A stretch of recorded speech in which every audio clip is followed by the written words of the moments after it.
Que faites-vous beaucoup trop dans la relation et pourquoi ce n'est pas forcément bien? Quels sont les effets sur la relation? On va voir ça en détail. On va faire le tour de ce thème. Le sujet convient à toutes sortes de relations. Vous pouvez l'utiliser pour des relations amicales, familiales ou amoureuses. Et aussi pour une relation que vous avez peut-être eue dans le passé et que vous voulez maintenant comprendre mieux, comprendre ce qui n'a pas été fait de la meilleure des manières. Donc c'est parti.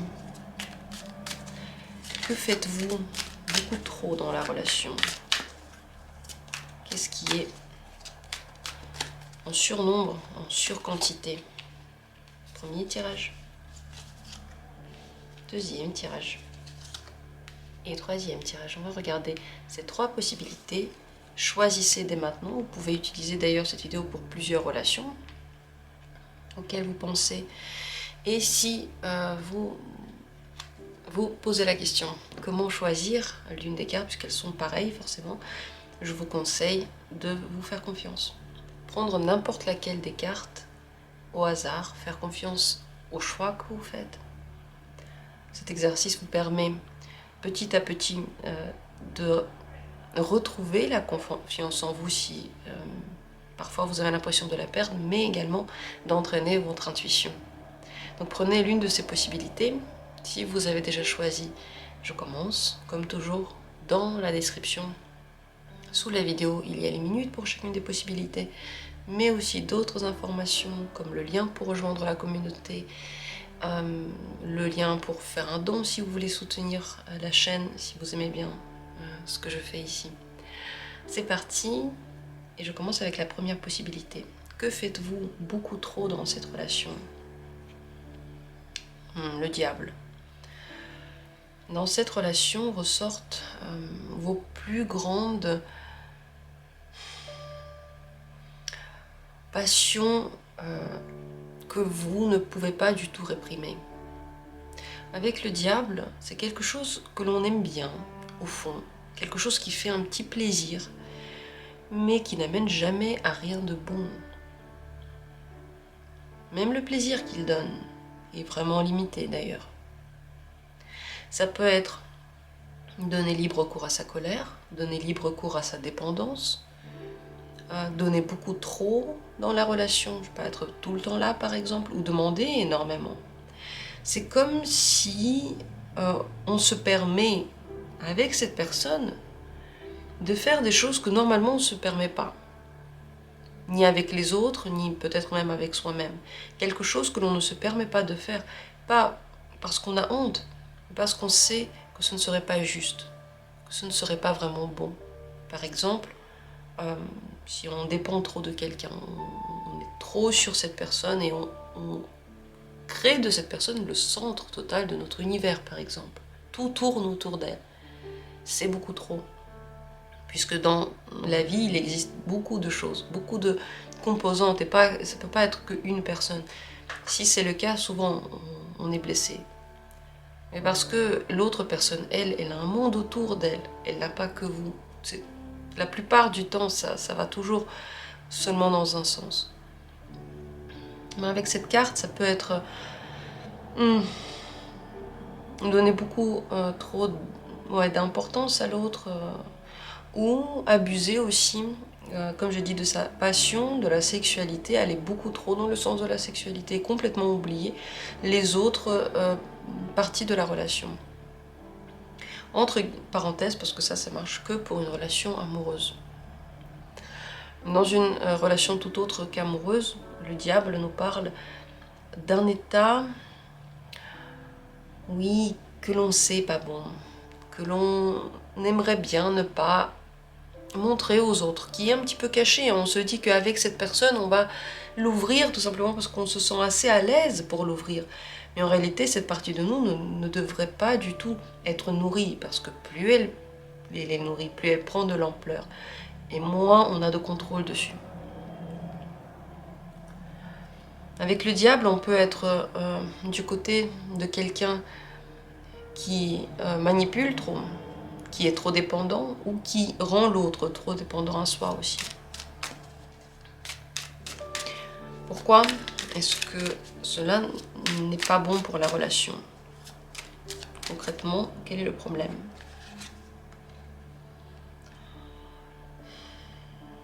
Parce que l'autre s'habitue à ça. L'autre personne ne prend plus du tout ces états comme quelque chose de rare, comme quelque chose d'ailleurs qu'on doit combattre. Par exemple, si ce sont des états de colère que vous laissez exploser avec l'autre personne, ces états de colère ne sont plus pris au sérieux, vos mots ne sont plus pris au sérieux, et la personne ne veut même plus vous aider. Si vous vous plaignez tout le temps et vous essayez tout le temps de réveiller la compassion de l'autre personne, vous vous victimisez tout le temps, à un moment donné, elle prend ça comme un dû, et elle ne réagit plus non plus. Si vous êtes trop dépendant, et que vous donnez tout à cette personne et vous attendez qu'elle soit reconnaissante parce que vous lui avez quand même autant donné, elle ne l'est pas parce qu'elle prend ça pour un dû, pour quelque chose qu'elle aura toujours. Elle ne le remarque même plus. Ça fait partie du décor. Pratiquement un décor ennuyeux qu'on préfère ne pas regarder. Qu'est-ce que pense cette personne maintenant de ces états? Comment maintenant elle les voit? Le roi du feu, elle voit ça comme un jeu. Alors soit un jeu de votre côté que vous menez, soit elle-même quelque chose qu'elle peut manipuler, avec quoi elle peut jouer. Elle s'amuse avec ça. Avec le roi de l'air, il n'y a pas vraiment de vision sérieuse, il y a une vision intéressée, certes, mais aussi très très libre. Cette personne ne se sent pas prise au piège, elle ne se sent pas redevable, elle a peut-être même parfois envie d'encore plus de se libérer, mais dans tous les cas, elle joue avec cet état-là. Sur le long terme, comment ce comportement change votre relation? Elle devient de plus en plus dangereuse. L'as de l'eau, ici, nous parle comme d'une idée que l'on poursuit, de quelque chose vers quoi on tend tout le temps, et pourtant on sait que c'est dangereux. Et pourtant on se dit bien que plus on tend vers ça, plus on nous le nourrit, plus on s'aventure dans des eaux complètement inconnues, peut-être même dans des eaux dans lesquelles on peut se noyer. C'est un émotionnel dans lequel on se noie. Certes, ça ravive aussi quelque chose dans la relation. Mais ça va le raviver jusqu'à ce qu'il n'y ait plus vraiment de marche au-dessus. Jusqu'à ce que vous ne puissiez plus faire plus.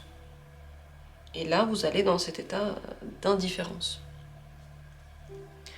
Le conseil pour vous dans cette situation, pour maintenant déjà, le 2 de feu. Voyez l'autre comme, bon, déjà comme une partie de votre vie, pas comme le tout. Mais surtout, soyez conscient que on peut jouer avec vous, qu'on peut utiliser ces états pour soi, peut-être même contre vous. Et surtout si vous arrivez à nourrir l'indifférence. Remplacez ces états-là, comme par exemple les états de colère, de dépendance, ou d'une sexualité qui prend tout l'espace, ou toute autre chose là que vous ne pouvez pas réfréner, remplacez ça par de l'indifférence. Ne plus réagir à l'autre autant. Ne plus autant montrer que quelque chose nous touche. Ne pas essayer de réveiller avec notre comportement un état chez l'autre. Parce que ça s'appelle de la manipulation. Quand on ne dit pas vraiment ce qui est, mais quand on essaie de le lui faire comprendre en adoptant une attitude. Cette manipulation ne marche pas avec la personne. Donc, vous devez trouver une autre manière de le faire. Et l'indifférence, pour vous, c'est la plus grande arme. Aussi pour vous protéger, parce que vous, de votre côté, vous donnez énormément d'énergie là-dedans. Le problème avec le diable, c'est que non seulement c'est un petit peu agréable, et qu'on n'arrive jamais vraiment à voir le plaisir ultime, mais en plus de ça, ça nous pompe toute notre force vitale. C'est triste, mais le diable marche comme ça. Il nous donne un petit bout, et en retour, il nous demande tout un bras. Voilà ce que vous devez savoir par rapport à cette question, par rapport à ce que vous faites de trop dans la relation. J'espère que ça a été parlant pour vous. Peut-être que vous avez compris quelque chose par rapport à tout ça. Peut-être que vous avez eu d'autres idées. D'ailleurs, s'il y a des idées de tirage qui vous sont venues avec ce tirage-là, n'hésitez pas à les partager en commentaire. Je vous remercie d'avoir été là et j'espère que le tirage a été utile pour vous. On continue avec la deuxième possibilité. Si c'est elle que vous avez choisie, que faites-vous de trop dans la relation? Le 2 de terre. Vous êtes très curieux, mais d'une manière qui n'est pas seulement tendre, mais qui attaque la sphère privée de l'autre. En général, son état de bien-être. Vous allez trop loin dans cette curiosité et vous vous permettez des choses que normalement il ne faudrait pas se permettre ici. Peut-être que vous lui posez des questions que normalement il ne faudrait pas poser. Peut-être que vous insistez beaucoup trop, je sais pas, pour que cette personne vous montre, je sais pas, ses messages, ce qu'elle fait dans son temps libre, comment elle fait les choses. Vous voyez, ce sont des choses qu'elle n'a pas forcément envie de vous dire, mais vous insistez et du coup, soit elle le montre, soit elle se défend, en tout cas elles ne sont pas très à l'aise avec ça. C'est le 2 de terre. Ici, la terre veut dire que il y a un certain contrôle sur l'autre. On veut être au courant, peut-être pour son propre calme intérieur, mais on met l'autre mal à l'aise. On lui enlève son pouvoir sur sa vie. Et peut-être qu'on fait d'autres dégâts dans la relation, ça on va le voir tout de suite. D'ailleurs, si c'est une relation familiale, ce genre de choses, ça arrive très souvent. Parce que dans les relations familiales, d'ailleurs aussi dans les relations romantiques, quand on est très proche, on peut se permettre parfois des choses qu'on ne se permettrait pas avec quelqu'un d'autre et qui ne sont plus du tout respectueuses. Donc on connaît tellement bien la personne qu'on considère qu'on n'est plus obligé de la respecter. On voit ça souvent entre les parents et leurs enfants. Les parents parlent aux enfants d'une manière qui est inadmissible. Ils font des choses, par exemple, je sais pas, ils vont fouiller dans le sac de l'enfant, dans sa chambre. Et c'est inadmissible. Parce que par là, on viole sa sphère privée et on n'a pas le droit de le faire, même si on est le parent. Ici, c'est à peu près ça. On viole la sphère privée de l'autre, l'intimité de l'autre. Pourquoi est-ce que ce n'est pas bien dans cette relation? Quel est le problème véritable, au fond, qui pourrait survenir ou peut-être qui est déjà là? Le problème, c'est que vous faites des films et que, en contrôlant l'autre, les films ne disparaissent pas du tout de votre esprit. Ils ne font que grandir, s'amplifier. Tout ce que l'on pensait être une aide pour soi, pour retrouver ce calme intérieur, se révèle en réalité être tout le contraire, une contrainte, et pousse à vouloir encore plus. Le problème, c'est que dans cette voie-là, on ne s'arrête plus. Vous ne vous arrêtez plus. Il n'y a plus rien qui peut expliquer pourquoi vous n'allez plus, par exemple, violer sa sphère privée et aller trop loin dans ce que vous voulez savoir. Donc non seulement vous vous arrêtez plus, mais en plus de ça, vous ne recevez pas le plaisir que vous voulez avoir, en tout cas le réconfort. Vous vous faites encore plus de films, vous vous imaginez encore plus de choses, vous avez encore plus besoin d'être rassuré, peut-être parce que la réaction de l'autre personne n'était pas celle que vous voulez voir, et donc vous lui en voulez encore plus, alors qu'à la base c'est vous qui avez violé la sphère privée. Et donc ça crée comme une roue qui va de plus en plus vite, qui ne s'arrête plus du tout, qui n'apporte absolument rien de bon dans la relation.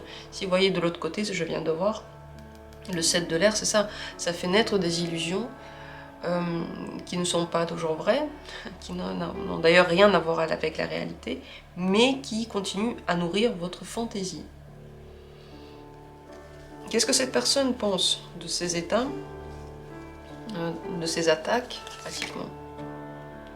La force.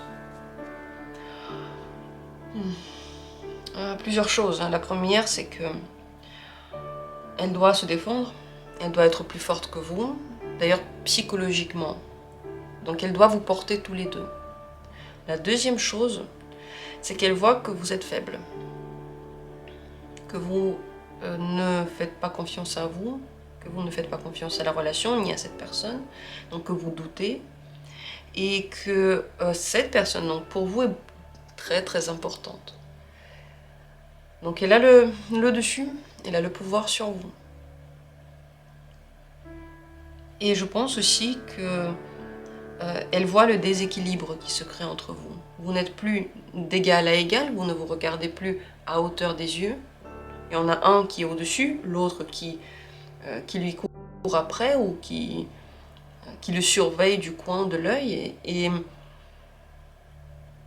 aucune relation saine ne peut être bâtie là-dessus. Dès qu'on n'est plus à la même hauteur, dès qu'il y en a un qui est mis sur un piédestal ou qui, dans les faits,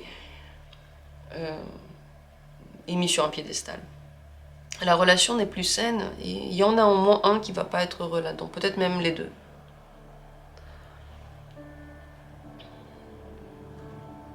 Qu'est-ce que ça va créer comme conséquence sur le long terme sur votre relation?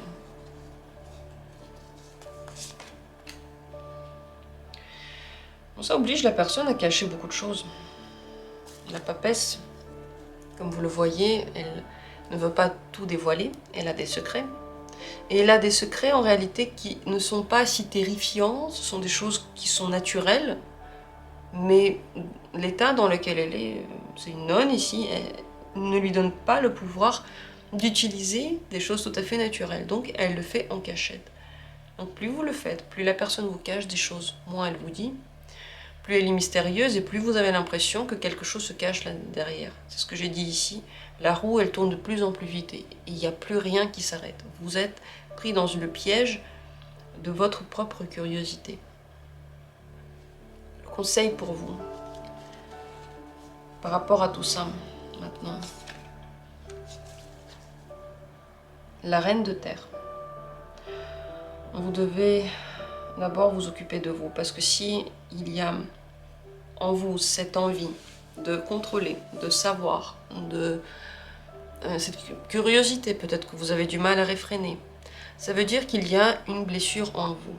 Le problème, c'est pas l'autre personne. Peut-être que l'autre personne vous cache des choses, mais une personne saine, quand on lui cache des choses, qu'elle par hasard elle l'apprend, elle va juste partir de la relation. Ça va pas vous causer, ça va causer de la peine, c'est triste, mais la décision est prise, je m'en vais, et puis c'est tout.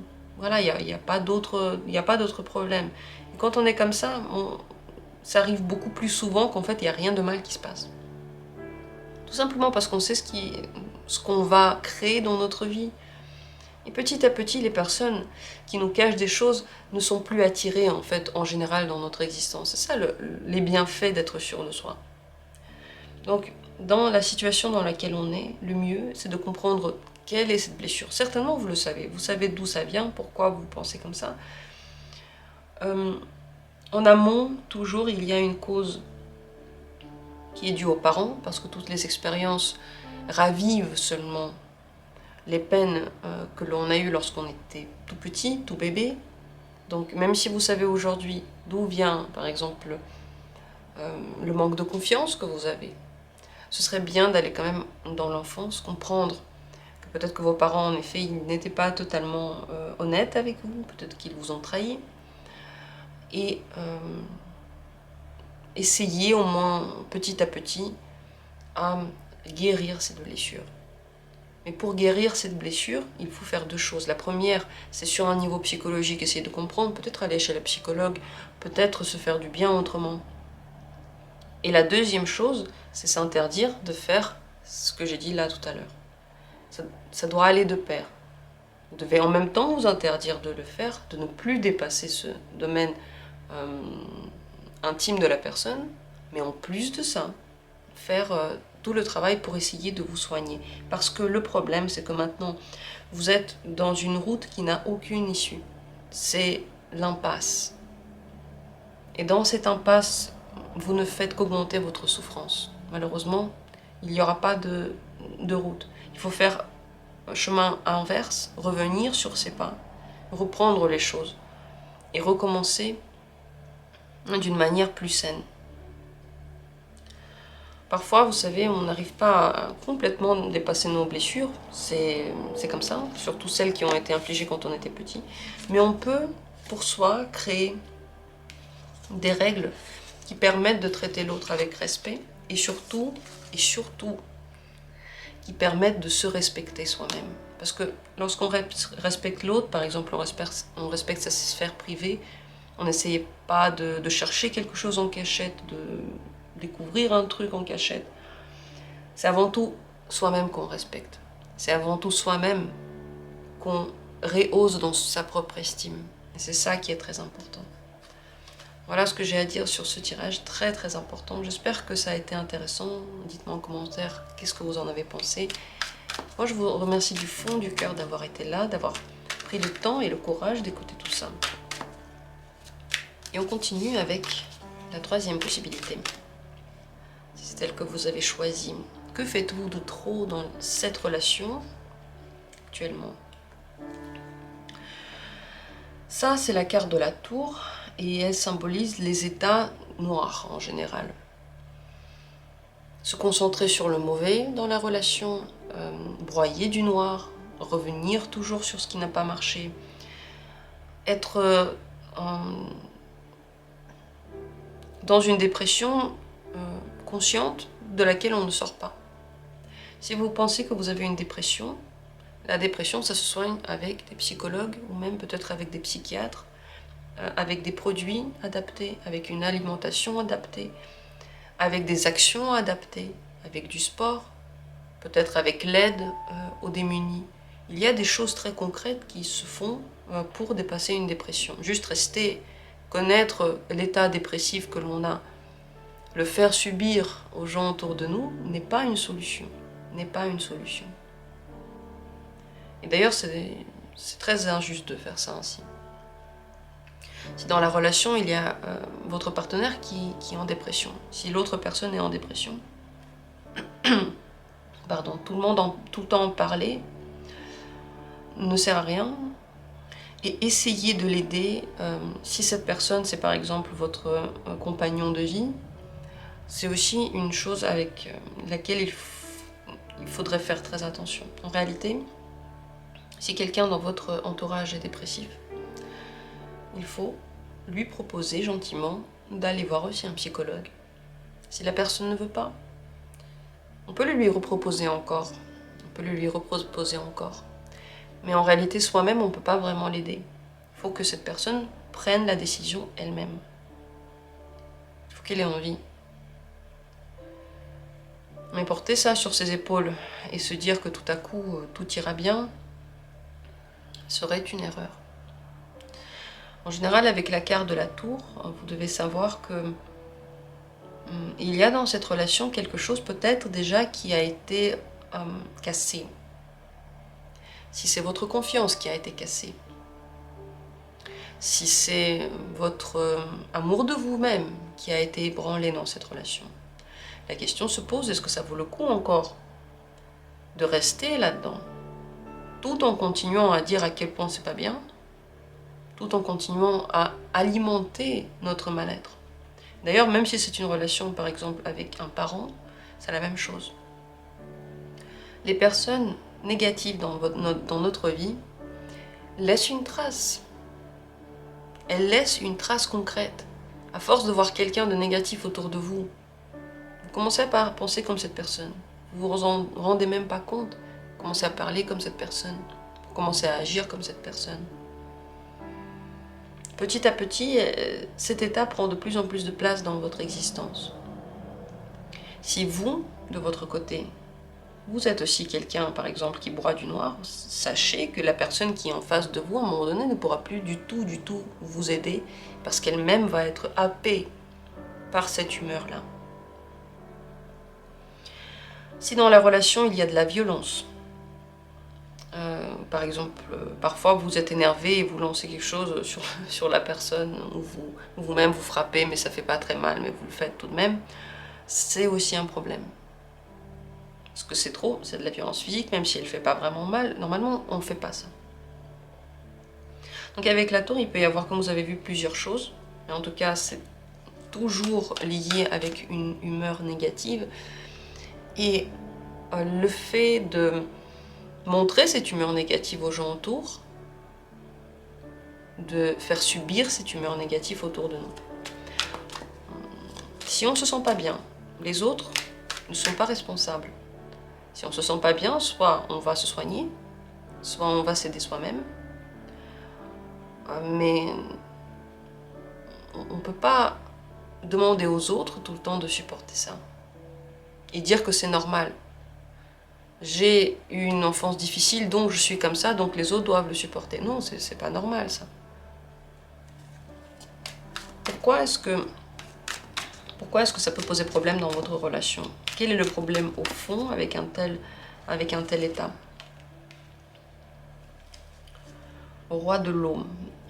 Alors la personne peut s'éloigner de vous et vivre très bien une vie cachée de vous sans cette négativité. En réalité, elle peut ne plus du tout vous donner de positif, ne plus faire de choses positives avec vous, ne plus vous dire de mots positifs et vivre tout ce côté positif avec quelqu'un d'autre. Donc avec vous, il n'y a que ça, tout ce noir dont j'ai parlé.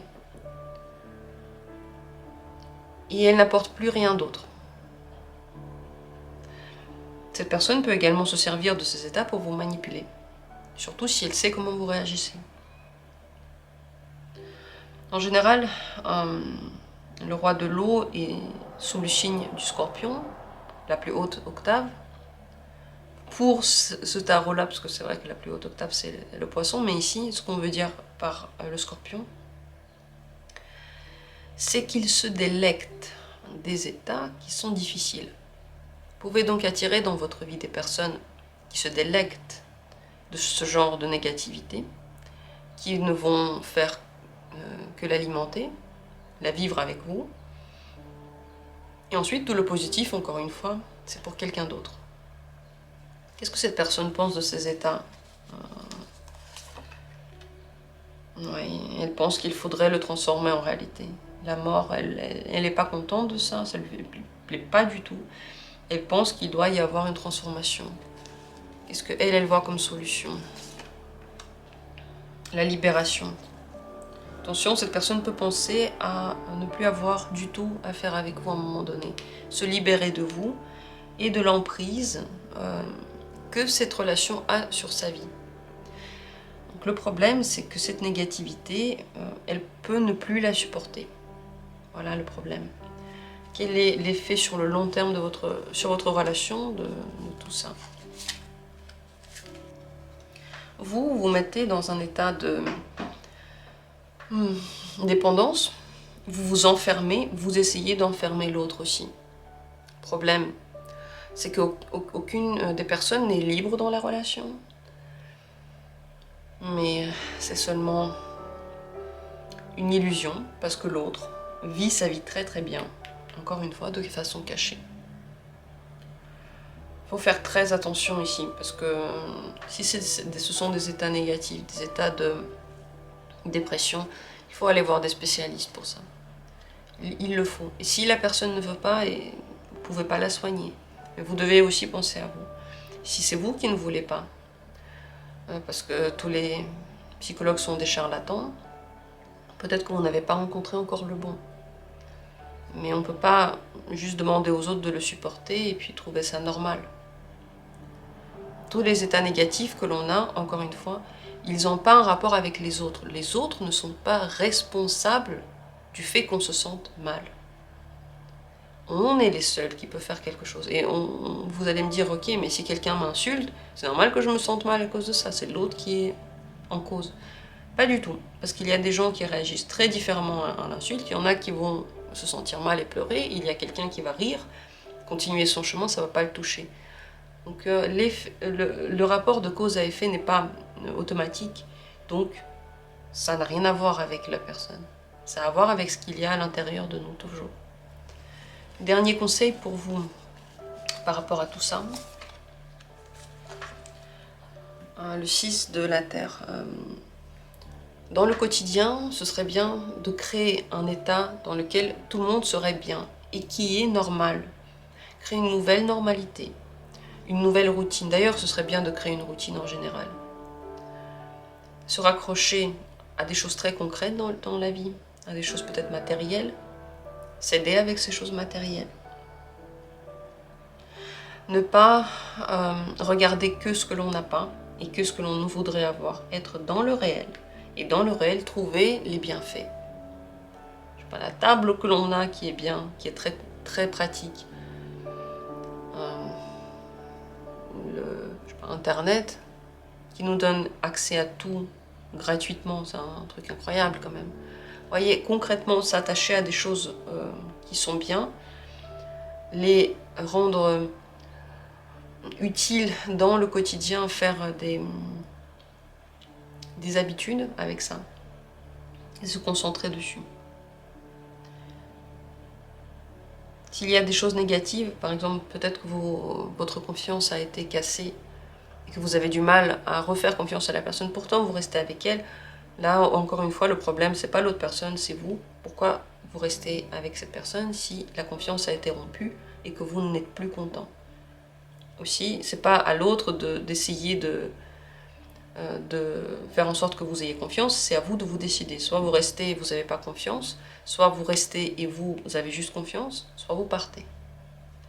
Donc ici, il faut créer des solutions concrètes pour des moments concrets pour que vous puissiez être bien. Ça, c'est le but de tous ces petits détails. J'espère que ça vous a aidé, mais sachez que si c'est quelque chose de très profondément ancré en vous, si c'est quelque chose qui vous fait très très mal, et que ça fait longtemps, c'est possible que ce soit difficile d'en sortir tout seul. Et c'est vrai que c'est pas sur les chaînes de tarot aussi que l'aide va venir. Il faut aller la chercher. J'ai des spécialistes, je n'en suis pas un, moi je tire les cartes seulement. Mais notre psychologie, notre psyché peut être guérie, on peut travailler avec, on peut faire plein de choses avec elle. C'est des mécanismes, donc autant les utiliser si ils sont utilisables. Je ferme ce thème, j'espère que pour vous ça a été intéressant, utile, que vous avez eu des réponses dans ce tirage. Je vous remercie du fond du cœur d'avoir été là, je vous embrasse. Et on se retrouve bientôt, comme toujours, pour d'autres tirages.